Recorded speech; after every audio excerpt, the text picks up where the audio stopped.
નમસ્કાર મિત્રો, વિડીયોમાં તમારું સ્વાગત છે। જી હા મિત્રો, અત્યારે હાલ મોટા અને મહત્વના સમાચાર સામે આવી રહ્યા છે। તો મિત્રો, સમાચારમાં વાત કરીએ તો ખાદ્ય પદાર્થોની સ્વચ્છતા પર ગંભીર સવાલો ઊભા કરતો એક ચોંકાવનારો કિસ્સો જૂનાગઢ શહેરમાંથી સામે આવ્યો છે। અહીં એક પરિવારે રાત્રે ભોજન માટે ઉપયોગમાં લીધેલા કપાસિયા તેલના ડબ્બામાંથી મૃત ઉંદર મળી આવતા અહંકાર મચી ગયો હતો। આ ઝેરની અસરના કારણે એક જ પરિવારના 3 સભ્યોને તાત્કાલિક હોસ્પિટલમાં સારવાર માટે ખસેડવાની ફરજ પડી હતી।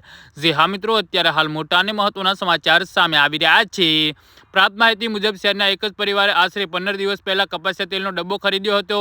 રાત્રિના સમયે આ તેલનો ઉપયોગ કરીને ખીચડી બનાવવામાં આવી હતી। ખીચડી ખાધા બાદ પરિવારના સભ્યોને અચાનક ઉબકા આવવા લાગ્યા હતા અને ત્યારબાદ ઉલટી થવાની શરૂઆત થઈ ગઈ હતી। જી હા મિત્રો, અત્યારે હાલ મોટા અને મહત્વના સમાચાર સામે આવી રહ્યા છે। તબિયત બગડતા પરિવારના સભ્યોએ તાત્કાલિક તપાસ કરતા માલુમ પડ્યું કે તેલના ડબ્બામાં કોઈ ક્ષણી છે અને ઊંડાપૂર્વક તપાસ કરતા ડબ્બામાં અંદરથી મૃત ઉંદર મળી આવતા પરિવારનો હોશ ઉડી ગયા હતા અને આ ઘટનાના કારણે 3 વર્ષની બાળકી સહિત પરિવારના કુલ 3 સભ્યોને ઝેરની અસર થઈ હતી, જેથી તેમને તાત્કાલિક નજીકની હોસ્પિટલમાં સારવાર અર્થે ખસેડવામાં આવ્યા હતા। જી હા મિત્રો, તો આના વિશે તમારું શું કહેવું છે તો નીચે અમારી કમેન્ટ બોક્સમાં જરૂરથી જણાવજો અને અમારી યુટ્યુબ ચેનલને સબસ્ક્રાઇબ કરવાની ભૂલતા નહીં। ધન્યવાદ।